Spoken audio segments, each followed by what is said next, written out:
In this lecture, we are going to discuss how to deal with missing data. The answer is not what you may intuitively assume. But first, let's talk about the fundamental question. Why does data go missing in the first place? There are several reasons why this might happen. First, let's consider a stock price like this, where your data just abruptly stops and then never appears again. How might this happen? Well, this might happen if a company gets bought by another company. An example of this is LinkedIn, which used to trade under the ticker LNKD. As you recall, LinkedIn was acquired by Microsoft. In December 2016, the LNKD stock ticker was delisted from the New York Stock Exchange. How about something like this? In this case, the stock price has no data before a certain date, only after. What might cause a situation like this? Well, this can happen if the company did not exist before this date, but we would like to include it in our analysis, and it just so happens that no data exists because no shares existed. How about something like this? In this situation, it seems that data is missing in between. So the company didn't get acquired, but also the company existed before the missing data.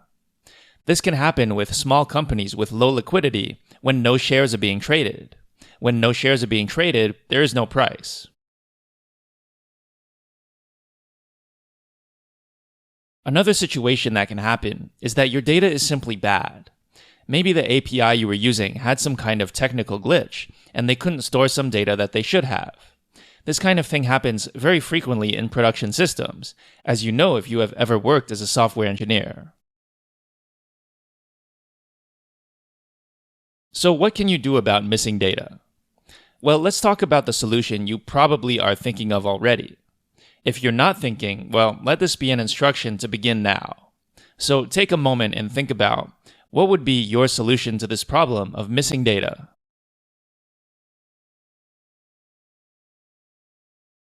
If you're like me, then the solution you probably thought of was to use linear interpolation.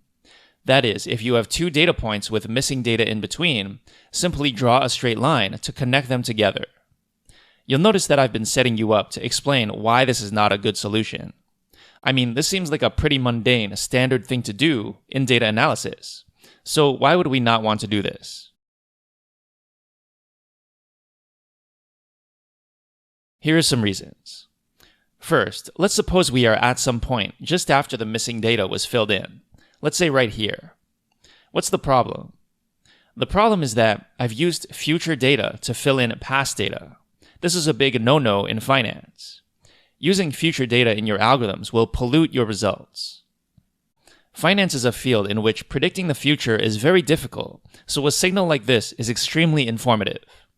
Just to be clear, since it might not be obvious at first, why is this using data from the future? Well, consider the slope of this line. The slope of the line is the second point minus the first point divided by the difference in time. But how do we know the second point? If we are at any time before the second point, it is not allowable to use the second point because that second point is in the future.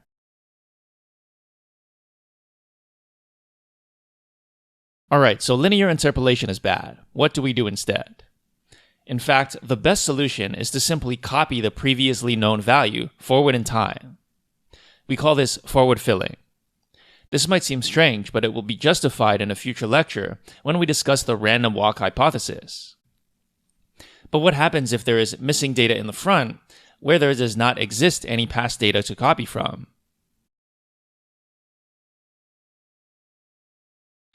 In this case, the best we can do is called backward filling. In fact, these operations are so common that Pandas has functions that do exactly these things, forward filling and backward filling, automatically. We use the fillNA function, passing in the arguments ffill and bfill. Note that we only backward fill after we forward fill, which is why you see big jumps only after the long horizontal lines.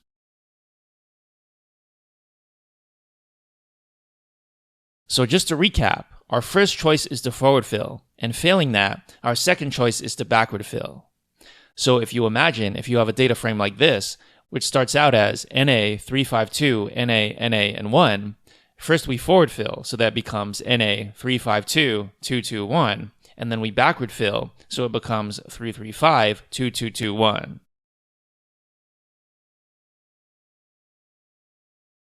As a final note, I want to mention that days like weekends and holidays are not considered missing data. For these days, if they happen to appear in our data for some reason, we can simply drop the entire row. For these days, all rows will be missing, and so, for example, the time difference between Friday and Monday will be considered as one day, even though time-wise it's not actually one day. In other words, when we look at a time series of stock prices, the data points are not actually equally spaced in real time, they're equally spaced in trading time.